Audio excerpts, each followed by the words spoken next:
अस्सलाम वालेकुम and a very warm welcome. आप देख रहे हैं आज पाकिस्तान, मैं हूं सिद्रा इकबाल और आज पूरी दुनिया में टॉलरेंस का दिन मनाया जाता है, लेकिन साथ ही साथ बर्दाश्त, ख़ास तौर पे अगर हम मुल्की मामलात की तरफ देखें, अक़वाम आलम की तरफ देखें तो उनके लिए बड़ा अहम है कि अमन का प्रचार करते हुए एक दूसरे की बात को सुनना, समझना, कॉन्फ्लिक्ट्स को रिजॉल्व करना। दूसरी जंग अज़ीम के बाद जब हमने देखा कि दुनिया में एक बदलाव आया, लोगों को ये रियलाइज़ हुआ कि जी आपस में लड़ भिड़ कर हम सिर्फ जानों का ज़िया कर रहे हैं और उसकी जो तकलीफ़ है वो कई नस्लों तक रहती है। हम तो अपने मुल्क की अगर बात करें तो तहरीक पाकिस्तान के बाद लाखों जानों का नजराना देकर हमने ये मुल्क हासिल किया और उसके बाद भी ये पिछले गुज़िश्ता 75 सालों में हमारे यहाँ कुर्बानियों का ये सिलसिला जारी और सारी है।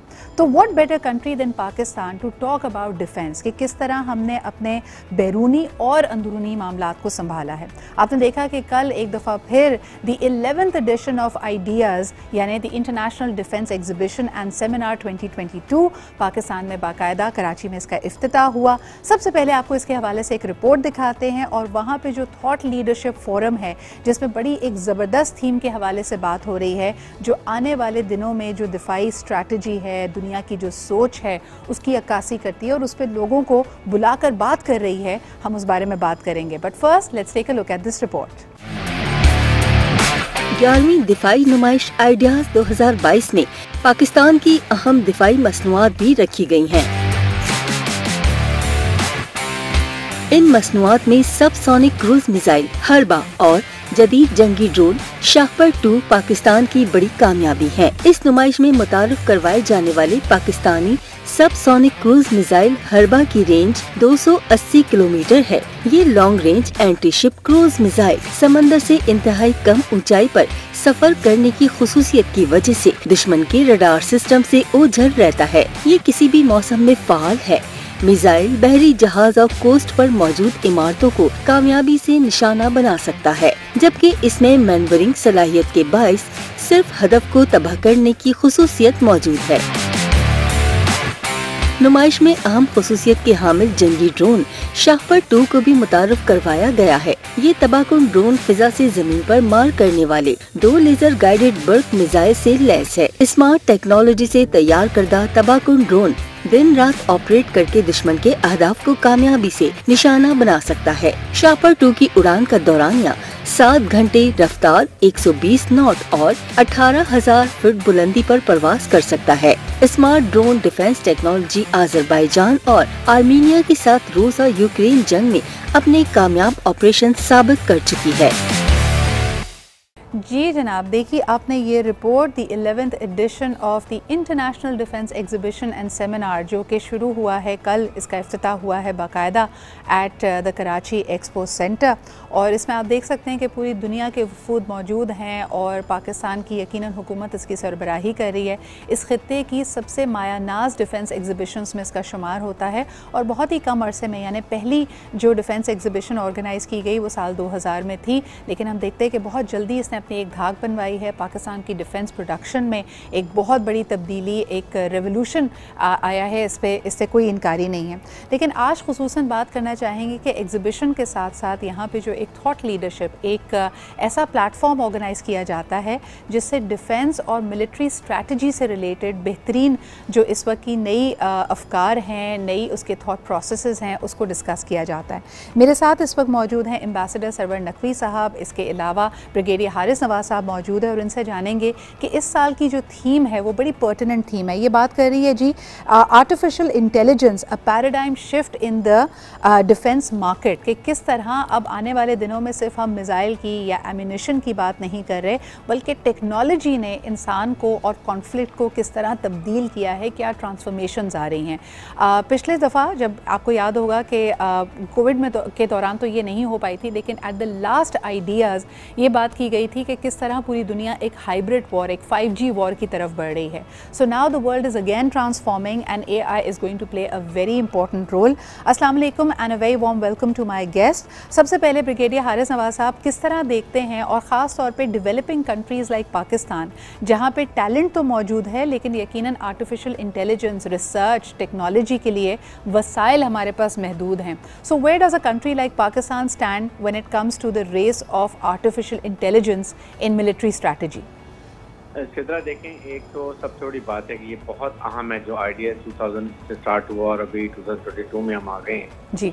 और it has been an excellent opportunity for countries like Pakistan, developing country हैं, और बड़ा वो हम अपनी वेपन इक्विपमेंट में डेवलपमेंट भी कर रहे हैं।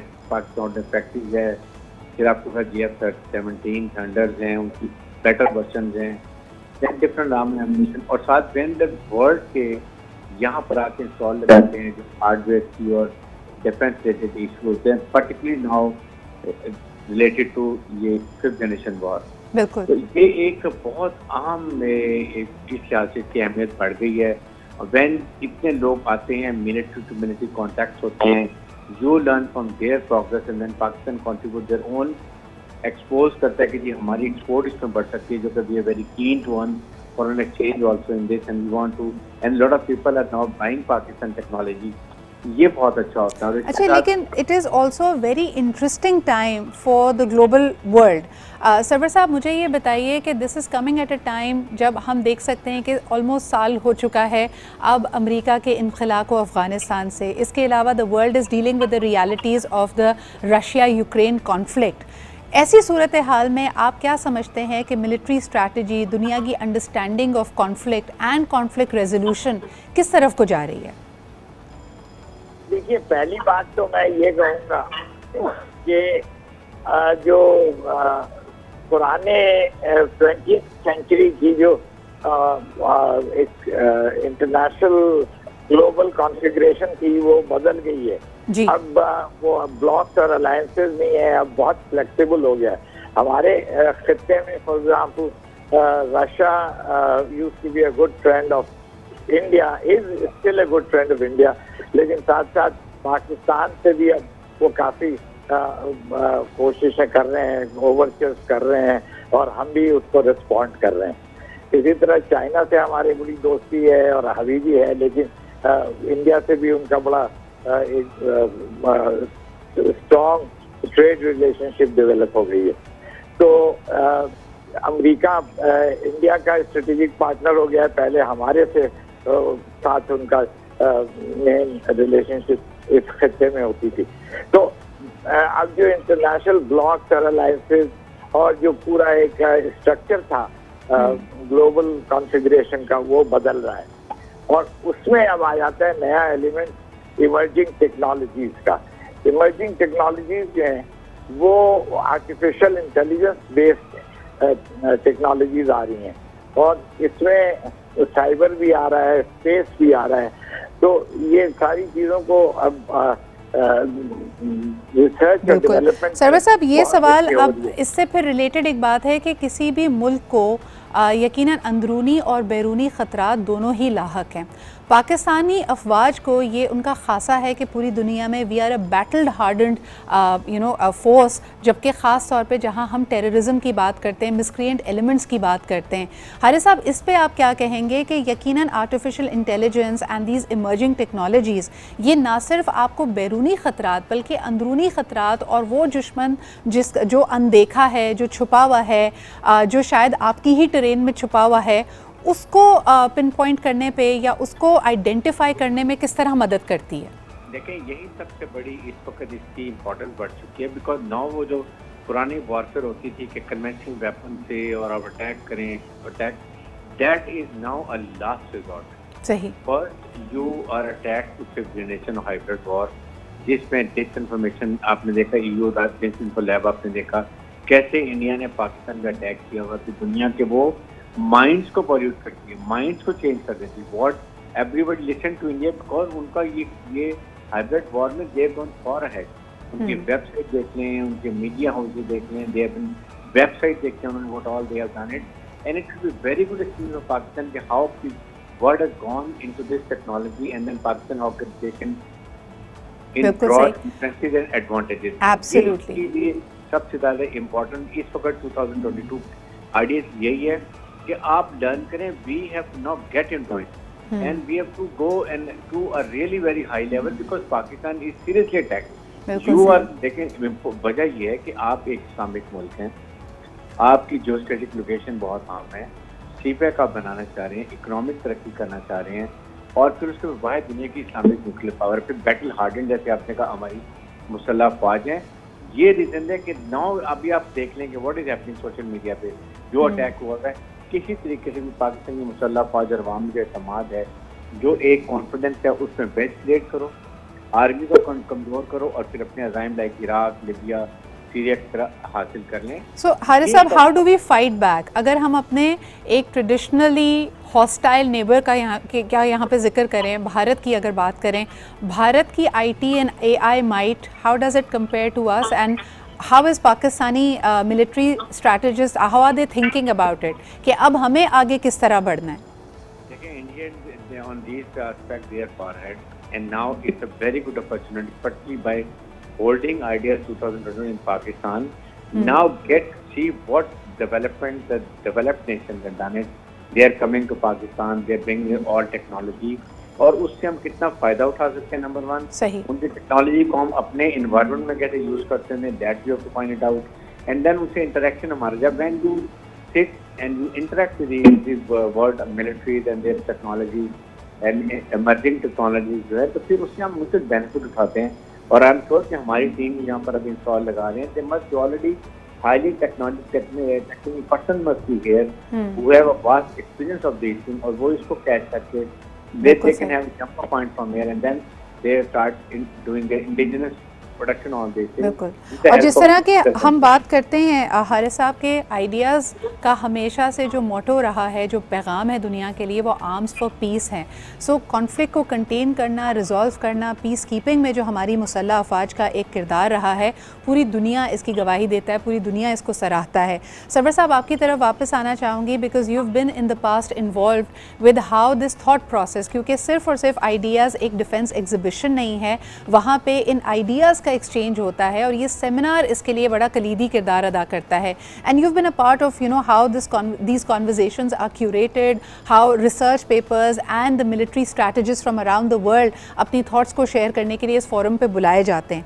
क्या एक्सपेक्टेशंस है आपकी और इस एक्सचेंज के ज़रिए क्या असर पड़ता है पाकिस्तान की जो डिप्लोमेटिक रिलेशंस हैं, पाकिस्तान के जो मिलिट्री रिलेशंस हैं, उस पर क्या असर पड़ता है? हाँ जी, हाँ, देखिए ये सब these are all open questions. अव्वल तो मैं समझता हूँ कि जो पाकिस्तान इस फोरम में जितने भी बाहर से लोग आते हैं उनसे इंटरेक्ट करके believe our people will gain a perception of how the new approaches are developing. Secondly, conventional warfare will remain important in any case, right. But the introduction of जो नई टेक्नोलॉजीज और नए आइडियाज का जो infusion है इस सारे situation में, उसको वी विल टेक स्टॉक इस सेमिनार में। इस चीज को गौर इस पे किया जाएगा कि ये इसके क्या असरात होंगे और वो असरात जो है अभी वो आइडियाज डेवलप हो रहे हैं। ये जो इमर्जिंग टेक्नोलॉजीज हैं, खास तौर पे AI, आर्टिफिशियल इंटेलिजेंस, उसमें देयर आर मेनी एलिमेंट्स जो कि ह्यूमन कंट्रोल से बाहर हो जाएंगे। अब जैसे एक वो है लीथल ऑटोनमस वेपन, जो कि they will be autonomous weapon, वो खुद कार होंगे, खुद से चल रहे होंगे। उसको आप किस तरह से कंट्रोल करेंगे, किस तरह से? सर, ना सिर्फ कंट्रोल करेंगे, बस उसमें एक ह्यूमेन एलिमेंट कैसे लेके आएंगे? Because in the case of Afghanistan भी ये देखा गया, जब a lot of drone attacks used to happen in that territory, और पाकिस्तान में भी ड्रोन अटैक्स होते थे, तो लोग कहते थे कि जितना आपने डिस्टेंस कर दिया, तो वो एक जो एक आपका एक अदराक होता है कि भाई मेरे इस एक्शन का क्या रद्द अमल होगा, what is happening on ground, उससे आप जितना डिस्टेंस बढ़ाते चले जाते हैं तो हार्टलेसनेस बढ़ती चली जाती है, कॉन्फ्लिक्ट्स और ज़्यादा लीथल हो सकते हैं। क्या आपको लगता है कि दुनिया इस बारे में भी गौर करेगी? जी जी बिल्कुल, ये बहुत अहम है कि जो इसका ह्यूमैनिटेरियन एस्पेक्ट, क्योंकि अब खुदकार जो असला होगा वो काबू में रखना उसको, और उसको सही तरह से डायरेक्ट करना, मैनिपुलेट करना, मैनेज करना, वो सारा कुछ। बिल्कुल। सरवर साहब, एक आखिरी सवाल मैं यहाँ पे हारिस साहब से करना चाहूँगी। हारिस साहब, मुझे बताइए कि जैसे उन्होंने कहा कि उसको कंट्रोल करना और उसका जो एक ह्यूमैनिटेरियन इफ़ेक्ट है कि लोगों की ज़िंदगियाँ बदल सकती हैं, अमवात वाक़े होती हैं, कोलैटरल डैमेज होता है, तो मुझे बताइए कि इसके लिए आप समझते हैं कि आने वाली दुनिया में weapons and this AI will work more as a deterrent to conflict, या it will cause more lethal conflicts? I think देखिए, इसमें लीथल कंटेंट इसलिए होगा कि इसमें आपकी मॉरल वैल्यूज जो बहुत कम हो जाती हैं। बिल्कुल। People sitting in the control room operating those drones in और हाई टेक टेक्नोलॉजी, उससे they take it as a normal कि they just push the button and you kill people and you don't realize what devastating effect towards the other countries and man power. Exactly. एक इसको ये बहुत अहम है, इसके लिए यूनाइटेड नेशंस को कहीं ना कहीं और इसके लिए लेजिस्लेशन करने की जरूरत है कि इसको कैसे, इस फैक्टर को, moral factor has to be part of all convention और अनकन्वेंशनल मीन्स। ये बहुत जरूरी, जिसको हम आहिस्ता से भूलते जा रहे हैं कि अमेरिका में बैठा लेट्स उसमें कैलिफोर्निया में With the push of a button you can change the lives of millions। और वहाँ पे आपने बिल्कुल सही कहा कि our compass of morality, our understanding of right and wrong is going to be extremely important। बहुत बहुत शुक्रिया ब्रिगेडियर हारिस नवाज साहब एंड एम्बेसडर सरवर नकवी साहब हमारे साथ मौजूद थे।